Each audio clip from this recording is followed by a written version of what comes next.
Today's episode is sponsored by the American Homebrewers Association. Become a part of the U.S.'s largest community of homebrewers for just $48 for the year by going to unitedwedrink.com/AHA. What do you get for your AHA membership? A year-long subscription to Zimmergy magazine, the world's longest-running homebrew magazine, exclusive deals and discounts at over 2,000 breweries, bars, and bottle shops across America, discounts on brewers' publication books and merchandise, access to a huge library of previous HomebrewCon seminars and talks, and early access to purchasing tickets to each year's Great American Beer Festival and Savor. Sign up now by going to unitedwedrink.com/AHA and get a year's membership for just $48. And if you sign up now in the month of October, you will get a free copy of the book Goza, Brewing a Classic German Beer for the Modern Era by Fall Allen of Anderson Valley Brewing. Support United We Drink, support homebrewing, and support the American Homebrewers Association at unitedwedrink.com/AHA. The opinions and statements in this podcast do not represent those of the host's employers, co-workers, family, or imaginary friends. Now enjoy the show. Happy hour, more like amateur hour. Welcome to United We Drink.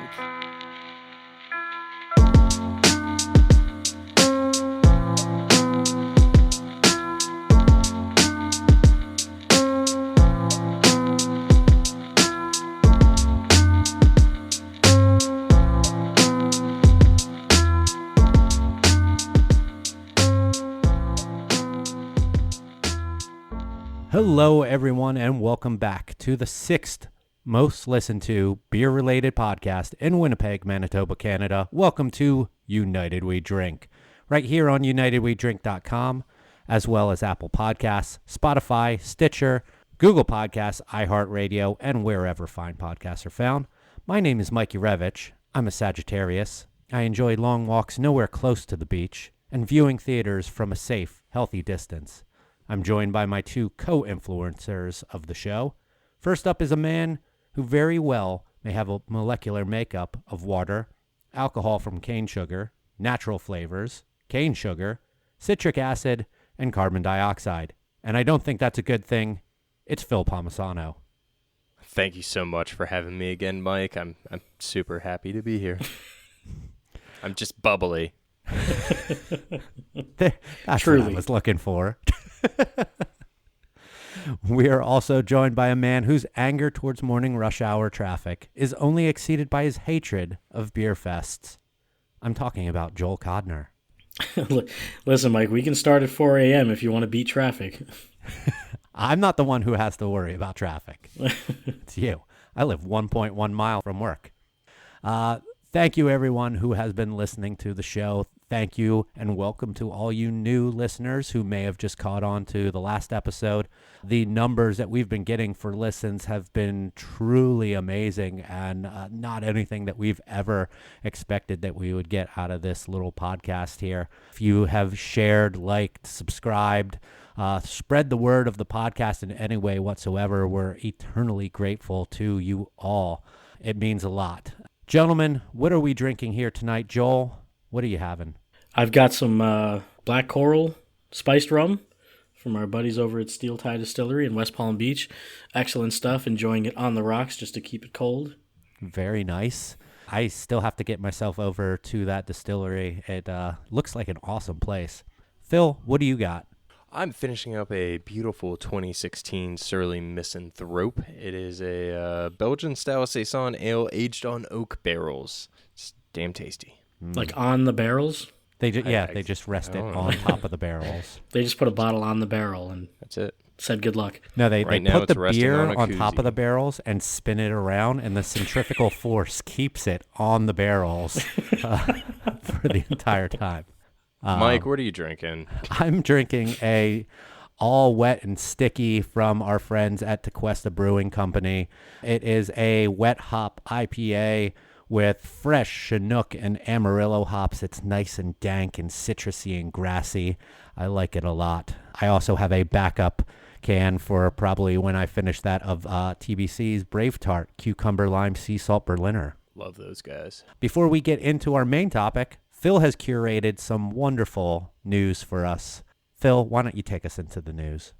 Yeah, so Nielsen came out this past week and said 14% of 21 and up U.S. consumers have visited a brew pub or a tasting room, tap room, in the past 3 months.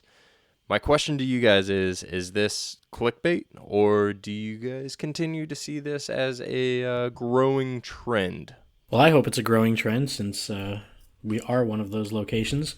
But yeah, it seems like that's where everything's going with own premise. Like I've said before, that I would much prefer to go to the source than to get it in stores or get it at other retailers that could be tainting the product or not rotating it or storing it properly. So I'm all about it. I hope the trend continues.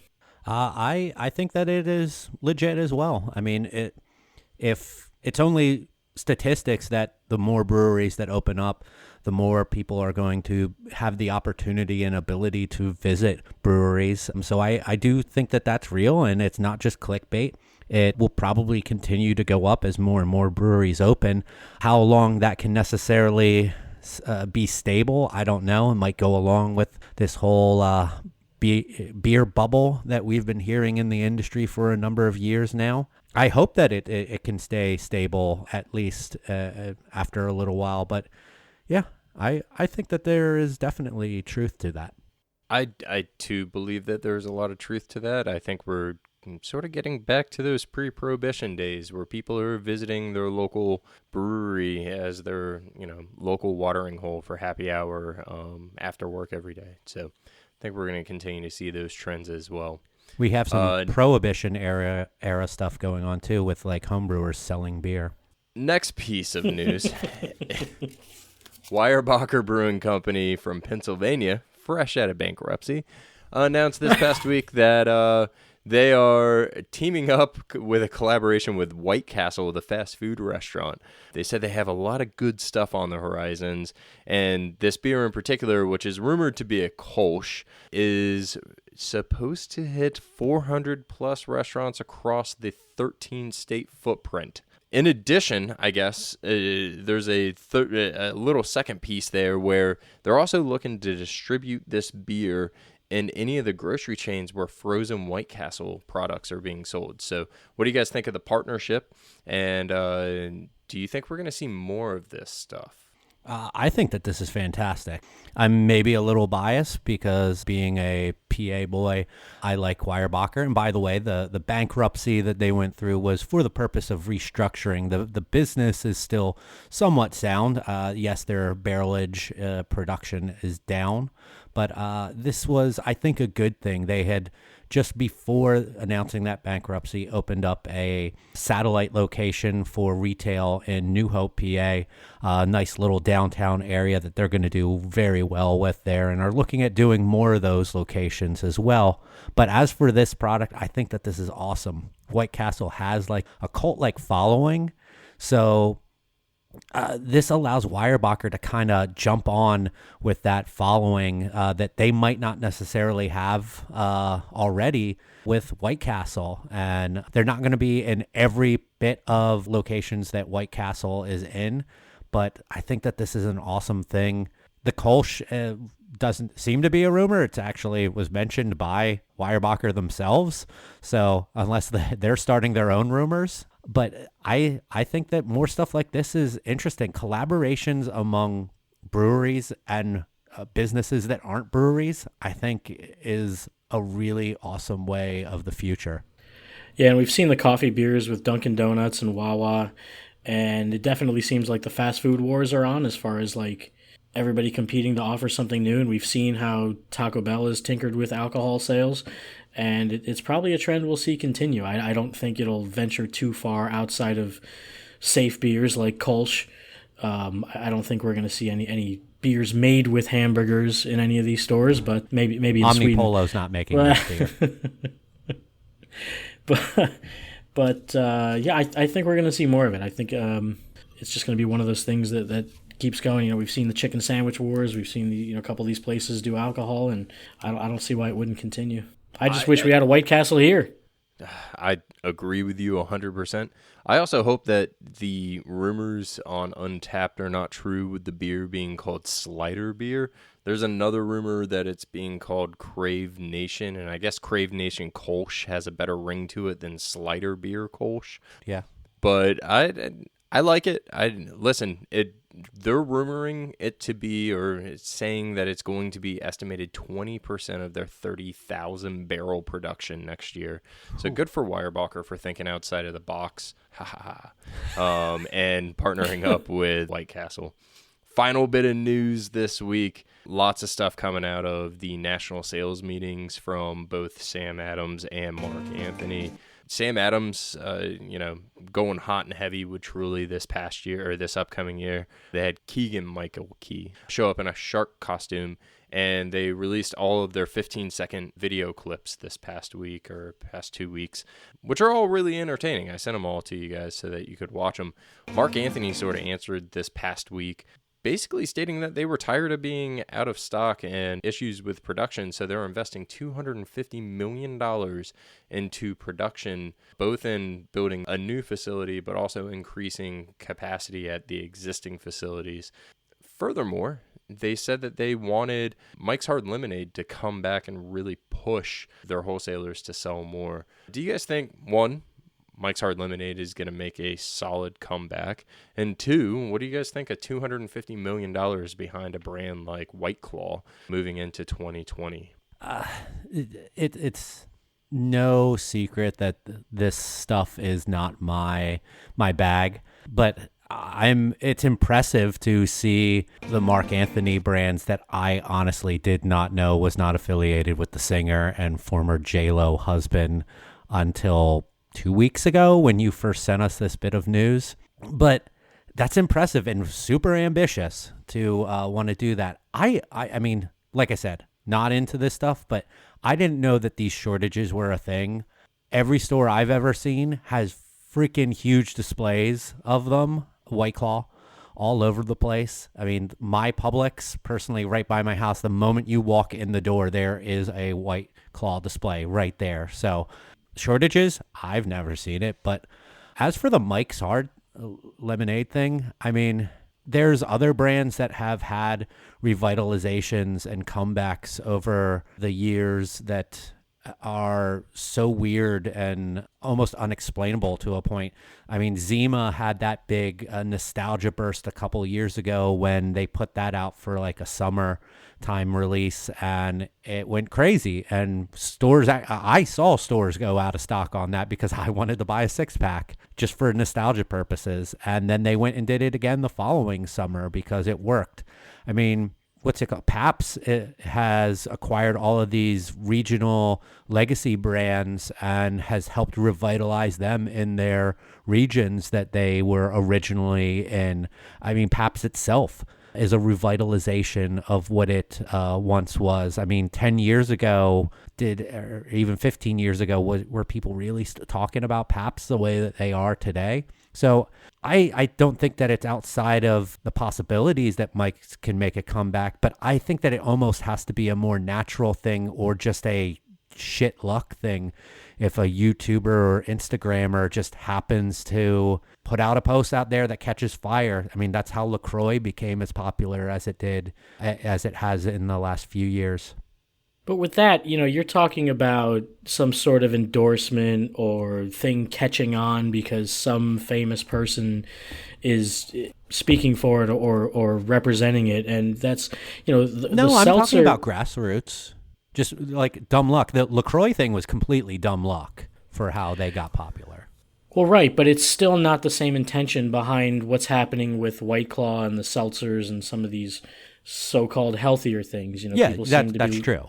Yeah, and I don't see, it comes across a little greedy to me. Like, just because you're having amazing, unprecedented success with White Claw, that doesn't mean, you're going to suddenly bring, Mike's Hard Lemonade to the party. Like, just because you're cool doesn't mean you can bring the nerd that no one likes. I mean, it's like an old relic from the 90s, like you said, Mike, the Zima resurgence. There's been Crystal Pepsi.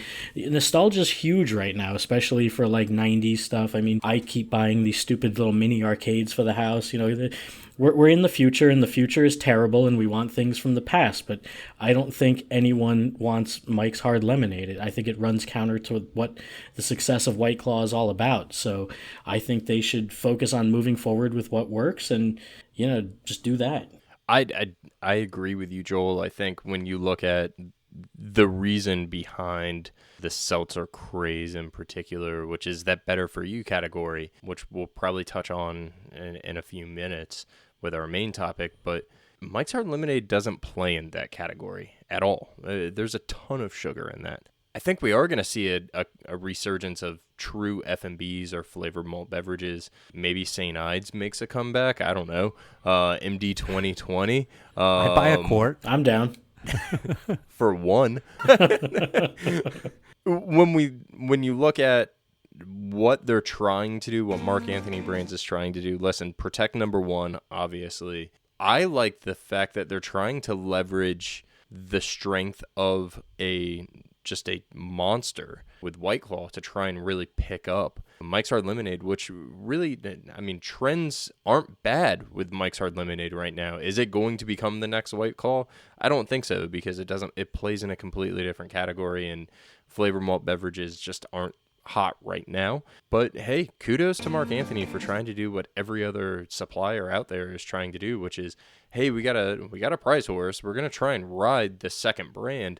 And I think you can be the cool kid to bring the nerd to the party, to use Joel's terminology, because you get more focus because you're the prom king. You are prom queen. You're hot. Everybody wants you. Now you can utilize that to pick up the rest of your portfolio.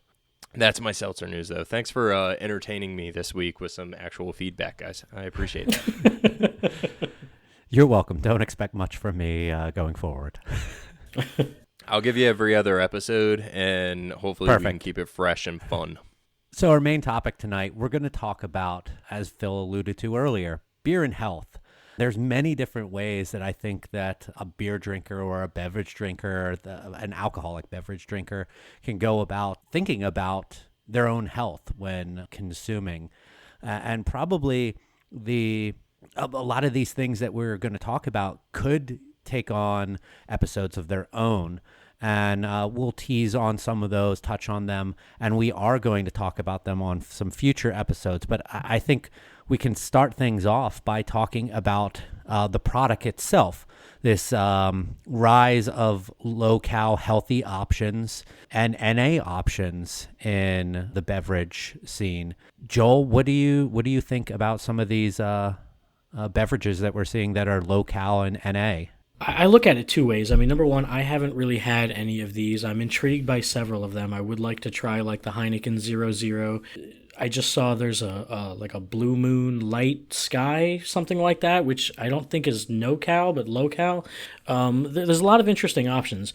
And although I'm not doing my best these days to keep up with my physical health, when I was and in the beer business, I didn't really feel the need to seek out products like this. I mean, there weren't many, just a couple years ago, but I feel like when you're very mindful of your personal health and what you're consuming, that it's more of a matter of moderation. And obviously these are great options to have. If they're non-alcoholic, low-cal, low-carb, whatever it is, that's awesome. But I feel like back when I was being super healthy and very strict about my diet and what I was consuming and how much I was drinking, for me it was more about just not over-consuming, maybe having one with dinner, or maybe saving everything for just a Saturday or a Sunday and not drinking throughout the week. So I think these options are awesome. I don't think they're totally necessary, but I am willing to try a few of them. No, I sort of disagree with them. I think they're necessary. We all want different things. I personally have had, and I will seek out these low-calorie, low-carb options. I've had Slightly Mighty, Oney from Oscar Blues, their new one that just came out, Daytime from Lagunitas. I'm really excited about Lighthearted. Bell's is drumming it up as a lighter, Two Hearted variant. I've seen that. What I'm concerned about, and what I I see a problem with this in particular as somebody that really likes beer. I have to go into it with an open mind because I don't think the flavor profile can be there, but the body's not necessarily there. And then at some point in time, you're drinking a hopped up IPA flavored soda, I guess, to some degree with alcohol. And that's where I think these better flavored 0.0 beers really come in, and I've carried the flag for 0.0 beers. I'd really like to see a better variety in the state of Florida, personally. Like Joel, I'd love to try the Heineken 0.0. There's some 0.0 porters and pale ales out there that I think would be a lot of fun.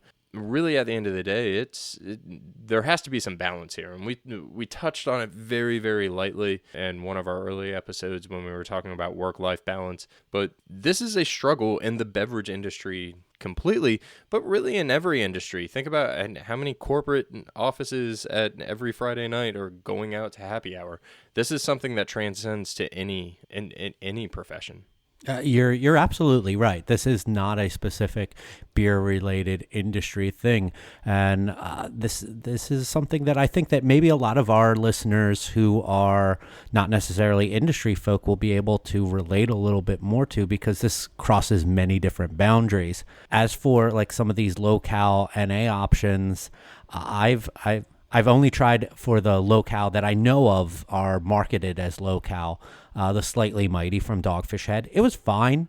It wasn't exactly great to me, but I get what it was going for. It was a little bit sweet, but I really wanted to try it because it's Dogfish Head. It's an IPA. I respect and love their IPAs. So I was happy that I got to try it, and I think that if that is such a low-cal beer, I think that that's an awesome option because it is very flavorful. It's not necessarily my flavor style, but that it can be for a lot of people. On the NA side, I too would love to try this Heineken 0.0. I also really want to try some of these beers from Athletic Brewing, who are a completely non-alcoholic brewery. They make an amber ale, a lager, and an IPA year-round that are all NA. They make a Goza, a stout, some other crazy styles for seasonal stuff that it's just like those seem like such full of flavor things. And if they can make them in NA form and taste good, I think that that's an awesome thing. And I was just looking up before we went on this episode. I'm happy to see that I can get them down here in Florida. I saw it all over the place in PA stores, but glad to see I can get some of their stuff down here. And I really do want to try it because I think that if they are good, then I think that's a game changer, especially for me when it comes to off days with drinking, which is another thing that we can take into consideration with our health and not drinking every single day. I myself don't drink on Mondays and Tuesdays, give myself a break, especially after a weekend. And if I can have an NA beer that has some good flavor to it, give my liver a break, which is very important as you age, then I think that that's an awesome thing. It might not be necessarily on the low-cal scale of things. I don't know. I haven't looked at any of their statistics, but off days can be an important thing too. Phil, do you take days off? Yeah, I definitely do. When I was a hobbyist, I think is probably the best way to term what we all used to do. We would sample or drink on a pretty regular basis. I was drinking damn near 7 days a week, and even early on into this industry, when I transitioned in professionally. Nowadays, I'm probably drinking on average 3 days a week, I would say. Typically, Sundays are my off days. We tend to record on Sunday evenings, so I will drink a beer while I'm recording with you guys. But I'm finding that balance otherwise. It's challenging to find I have to cognitively think about when I'm looking at, all right, I drank last night, I'm not drinking tonight kind of deal. And there's definitely times where I'll take a week off just to prove to myself, hey, I can take a week off. Coming into ABP season, I'm probably going to have a few more beers than I typically do just because I'm going to be traveling and with wholesalers. But there's balance there. I am not balanced whatsoever. I wish I could I wish I could relate to you guys at the moment. I'm just sort of on a downward spiral, crashing and burning.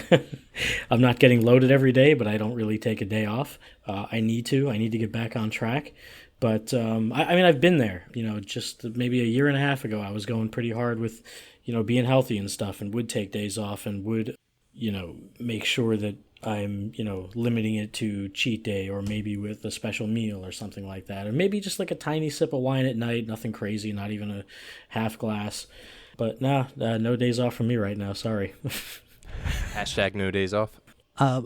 Another thing that, like, when Phil was, I think it was Phil, we were touching on how people go out for happy hours from the corporate world and do things like that. It can kind of lead into, especially when you're in the industry, workplace consumption and having shift beers or hanging out at the tap room or the bar after you're done with work, or even having a beer while you're finishing up your shift. This can lead to certain health-related issues because, and this could even go into safety to where you could potentially hurt yourself or hurt someone else. Joel, what are your opinions? I mean, we work together, so I feel like we can kind of be on the same page here when it comes to workplace consumption. Basically, Mike just wants to know how much he can consume while working. God damn it, Phil. Well, we didn't get to talk about that, Mike, and I regret to inform you that you do not get to drink after. No, that's very tricky, and I know many breweries have all different sorts of policies on this. Some do not allow you to drink at all.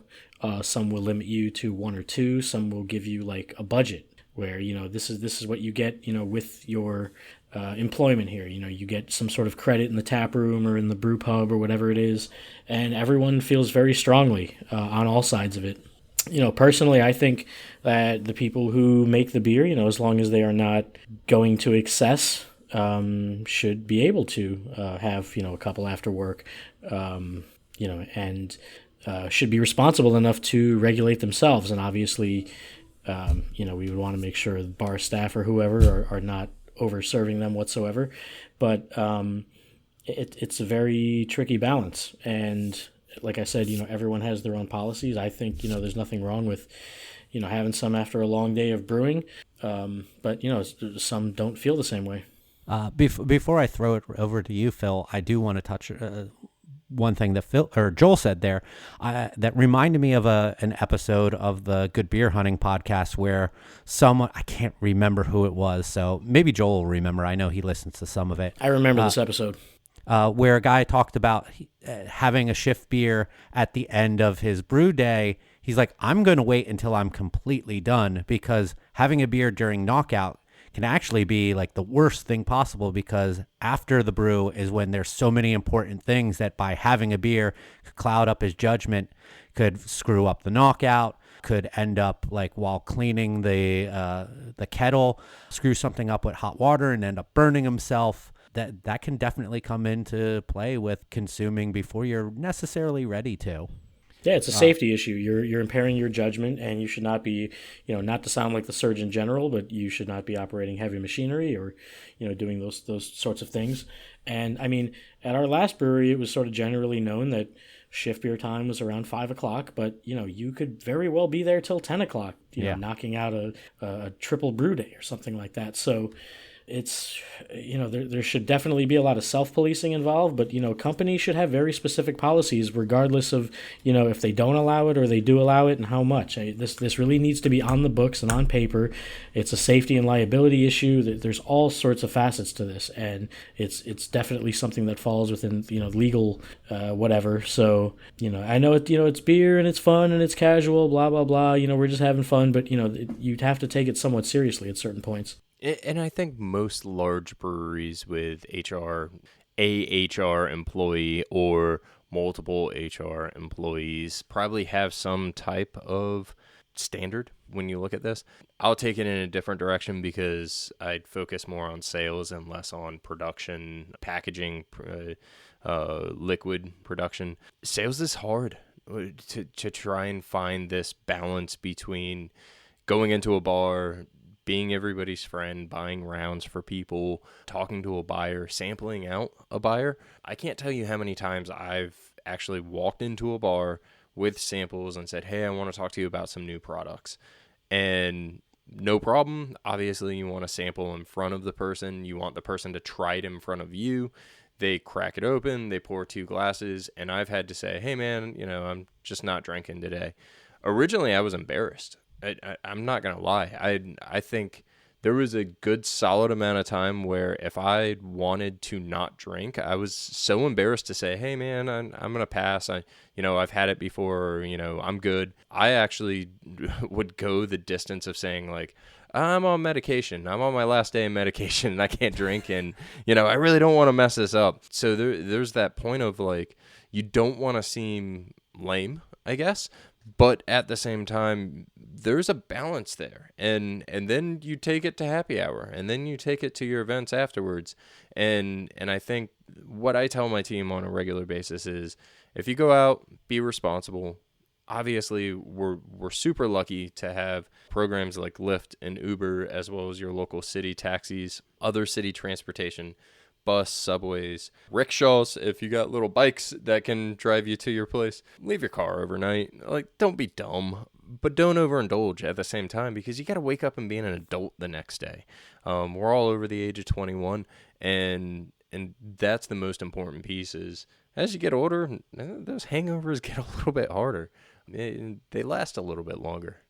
Yeah, that's for sure. And I think that when you start getting hangovers more and more, and like stuff like that can lead to mental health issues, and overconsumption like that, it can be a mental health issue. And I feel like this is a topic that we definitely are going to touch on in a more detailed form on another episode and dedicate more time to it, because man, I think that we can all say that we have seen firsthand issues with people battling consumption and mental health issues, whether great or small. And it's depressing when you see it, and even if you feel it in yourself. And that is where, like, I feel like health can be super important with consumption and overconsumption. Do you agree? I do. I think that overconsumption is, well, first of all, if you overconsume and you're a dumbass in this industry, you're going to lose your job, plain and simple. And you're basically blacklisted in this industry, because specifically on the sales side, if you can't drive a car, more than likely you're not going to be able to represent a brand unless you're living in a major metropolitan area with a subway system, or some way that you can cover 200, 300 plus accounts by foot or by bike or by skateboard. Overconsumption is huge. And then on top of that, you take the health aspect of it, and I think that there's a consistent challenge of trying to be healthy. You look at, we can talk about all of our friends, because we've seen probably 90% of our friends have come into this industry at some point in time, and we have all seen everyone struggles both with weight, keeping weight off, putting weight on, how to manage eating. You get drunk, you eat Taco Bell or something bad late at night, and all of a sudden you start White Castle, and you start eating things that are not good for you. Your health goes down, your productivity goes down, you're lethargic, you sleep like crap, you're snoring. All of these problems that honestly can stem from overindulgence on a regular basis. And so now we're talking about just being a healthy individual. So, and I know we've all had our struggles and we've seen ups and downs. It's somewhat of a roller coaster, but how are you guys in particular dealing with trying to balance this health situation where, we've all struggled with it? It's tough. I don't know how I would probably say the best way that I can really balance it is by looking at the people around me and realizing, man, I want to stick around with these people who I love and I care about for a really long time. So the live fast, die hard mentality doesn't really go very far when you care about the people who you're around. I mean, I have a great supportive base of friends, family, and a wonderful fiance. And I mean, when I think it was maybe 3-4 years ago, I looked at myself in the mirror and said, I don't like what I see. I was 260 pounds. I did not like the way that I looked. I hated the way I felt, especially like snoring, back just hurting when I would wake up. I was drinking way too much, eating like shit, and I decided to make a change in my life. And right now, I weigh about like 197. I've lost like 60-ish pounds. I lost a lot of that early on, and I've been able to maintain it. I've had some struggles here and there with keeping it or going on vacations, a really big weekend with friends and family. But, like my biggest thing that helps me get through it all is just looking at the people around me that I love and I care about, and thinking to myself, I want to spend as much time with these folks for as long as I can. And the only way that I can do that is by caring about my physical being. So that's what I do. And I feel like Mike's being very modest because he's doing a great fucking job with this. I mean, I see him at the brewery. The chefs are always offering him food, and he has abstained at times. Other times he's like, oh God, it is so tough sometimes. Yeah, and he'll take that piece of chicken or that slider, whatever it is. It's a lot like what Phil was saying with trying to say no to an account or a potential account. It's like, you're almost embarrassed. Like when the chef comes up to you and it's like, hey, I made this new thing. I'm really excited about it. We might put it on the menu. And to say to them, no, like I can't, like I'm almost embarrassed to do it. And I almost feel like I'm insulting them by doing it. And I feel terrible about that. But like, and I have given in sometimes. And even I have a thing where I don't eat meat Monday through Thursday. I grab something, I ate it just because I feel bad for this guy. And then I'm like, Jesus Christ, this has meat on it. And I'm like, I feel like I need to go home and do like 50 crunches to make up for it or take 100 lashes. But yeah, it can be tough when food is brought into it. And that's a crazy new thing to deal with working where I am now. I didn't know BDSM was a workout routine, Mike. We'll touch on that on a different podcast. But Mike, you're 100% right. Looking at the people around you, and again, I think we all sort of touched on this a little bit, but I got into a new relationship where a child was involved, and I wanted to be the best parental figure I could possibly be. And guess what? That parental figure was not drinking every night, and I can happily say that my life changes. And I've always been somebody, I somewhat to a degree a masochist because I enjoy getting hungover and then going to the gym and sweating it out the next morning. I was always that guy that got up at 5 a.m. and went to the gym for a solid hour and a half, worked out, tried to maintain the same body weight all the way through, and still be able to eat it whatever I wanted or drink whatever I wanted. And then when I realized that not only was I in a relationship that I loved my partner, I'm not saying that I haven't loved any of my partners in the past, but really, truly loving my partner and then loving my child, my son, I wanted to be the best representation. And so part of that comes into making sure that I'm going to be around and eating a salad every once in a while and not necessarily drinking all the time and just trying to be a good role model. And Mike, I think you're 100% right in regards to that. You guys keep saying, I want to do it for everyone else. And I feel like I've never been able to look at it like that for me. It's very weird. I don't mean to make it sound selfish, but I never really did it for anyone else because I've lost weight so many times. I think that mine is not completely selfish, but like I was saying is I want to spend as much time with those people as possible. Not that I want them to be able to spend as much time with me, but like I cherish that time so much and I want it to go on as long as I can. So I look at it as a selfish thing. And for me, I just don't feel like I ever really did it for anyone else, which I know can sound selfish, but yeah, a couple of years ago when, things were improving at work and I was, win the scholarship to Siebel or, win an award at this competition or go to UC Davis, like, there were a lot of good things happening to me in this particular year. And then the following year, it's like, okay, what next? Like, it was addicting to be doing well and you want to keep that going, like always forward, keep moving forward. And so the following year, I started getting, like things were going very well professionally. So now I'm going to start working on personally and improving home life, improving my personal health. And when I get into this stuff, it's very addicting and I go hard. Like I get very militant and extreme. And I think in 2017, I lost like 60 pounds in 6 months. And a lot of that had to do with just restricting alcohol, to the weekends. And then it got to the point where like I just stopped doing cheat day. Like it just didn't even feel good to put that shit in my body at a certain point.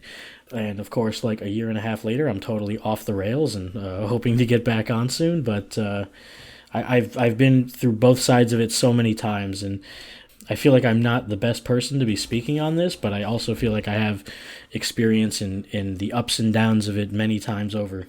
Yeah, and there's an interesting little bit of document that you sent me, or you sent both of us, Joel, a few days ago, and that was from the Brewers Association, their health and safety archives that can maybe be a great source for people in the industry, out of the industry, to look at. Safety is a different issue that we're going to touch on more in depth in a different episode. But I mean, health and safety are kind of like peanut butter and jelly almost, in that they go together. I've never had a peanut butter and jelly. Never? Not one that Never. tasted like health and safety. Is there anything else that anyone feels is an important part to talk about in regards to this? I mean, I'm sure that there's many other things that we could be, but Phil, is there anything else you want to say? Well, one thing we didn't touch on, and I think we could fall down a massive rabbit hole with it, is everything that we did touch on does sort of caveat into mental health. And mental health specifically in this industry. Again, it could transcend to any industry, but I really do believe that needs to be its separate episode. Yeah, we mentioned that earlier. Yeah, it's the mental health piece of it, dealing with depression, dealing with the ups and downs like Joel talked about. There's definitely been years where I've seen strong sales numbers, promotions, hitting monumental goals personally and professionally. And then it's, how do I follow that up? And sometimes you just got to be fucking patient. Yeah, it's not automatic. It's not just, there's not always this forward trajectory. Sometimes you do hit plateaus. Sometimes things can get stagnant.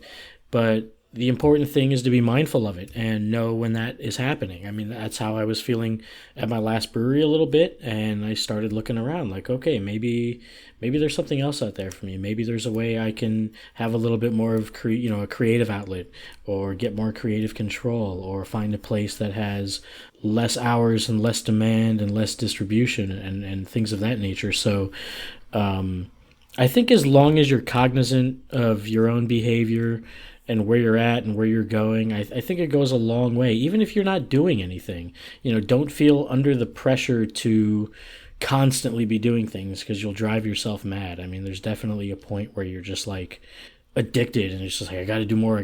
And you could settle down and take a breath and not have to, keep rushing forward, stop and smell the roses, as they say. Yeah, you're absolutely right. And everyone's different on how they can go about with those specific instances. And yeah, we're going to touch more on the whole mental health aspect of this in a future episode. But as for what we were talking about here today, anyone else want to add anything in before we wrap it up? No. That's it for me right now. I look forward to the mental health episode. It's a very important topic for me, and I know of some breweries and brewers in particular who are really making strides and doing their part to address this publicly and in the beer community, and I admire the hell out of them for doing it. And I hope to get some input from them on that episode. For that episode. But a lot of times in beer or the beverage industry, when we're talking about mental health or diversity or all of these important topics, a lot of times it feels like at certain seminars or certain conferences they have like a quick 1 hour thing and then they sort of wash their hands of it and it's like, oh, we're all good now. And it's like, no, let's go have a beer. Yeah, these conversations need to keep happening. Like, it doesn't matter if it's the main thing at CBC or whatever it is.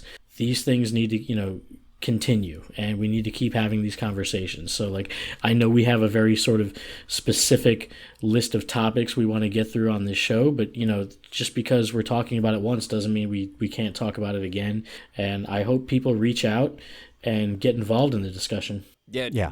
Not only do the conversations need to continue to happen, but the implementation of the product that is being discussed needs to be put in play. And I think we can all sit around, we can have some beers, we can talk as much as we want, but if nobody puts action behind those thoughts and those plans, then we're wasting our time. Yeah, I agree. All right. I think it's now time for us to get into Last Calls, a little segment that we do where everyone gets their own little unspecific amount of time to be able to voice off on a specific thing, whether in beer or not. I'll kick things off here. I'm going to keep mine super simple. This is just something that I see a lot that agitates me, and that is just the simple spelling of Funky Buddha. Buddha is spelled Buddha. It's not AH. People, like, I get some people not in this area that will do it, but when I see it in Florida, it really irks me that a hometown local brewery is always having their name misspelled. The AH spelling is not even a thing. I tried looking it up. It is a misspelling. The fact that so many people misspell this word is just crazy to me.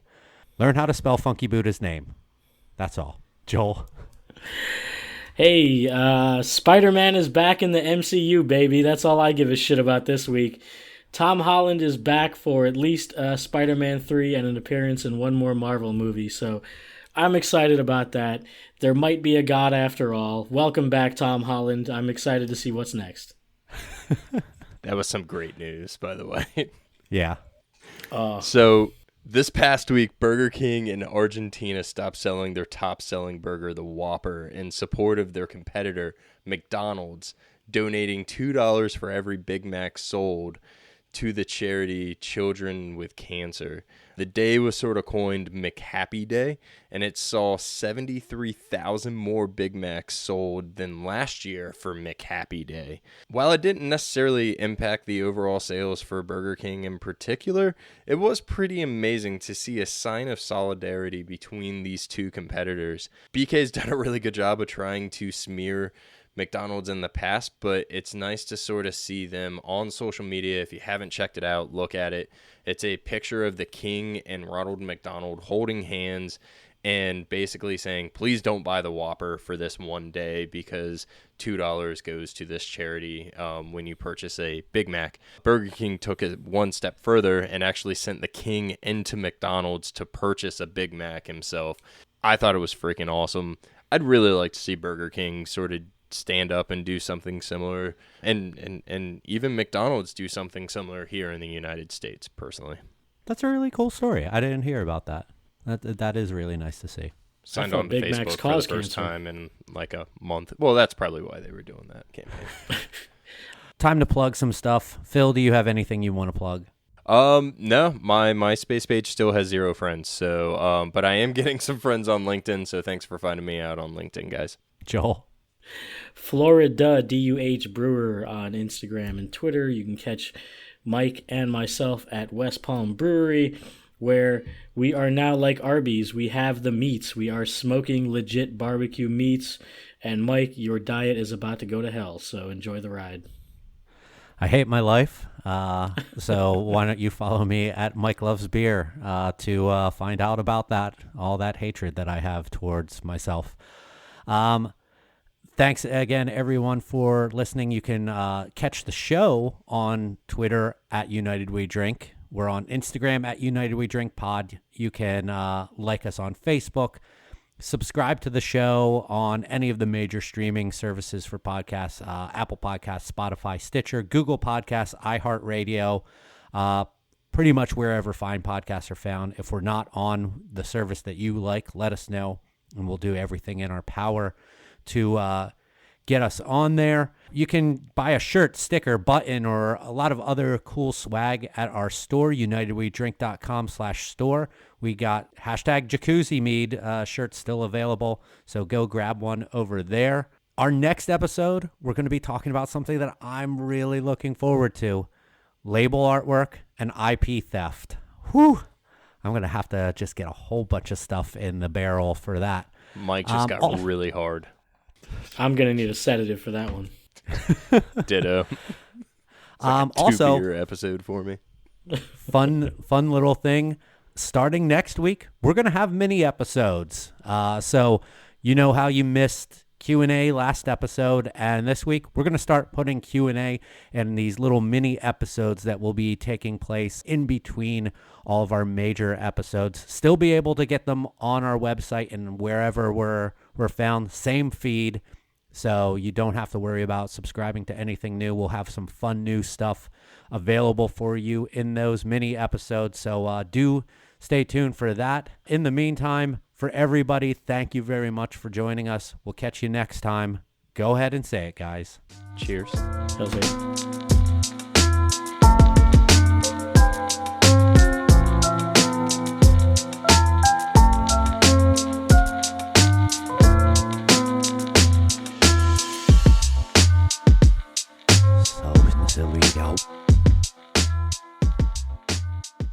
Smells so new.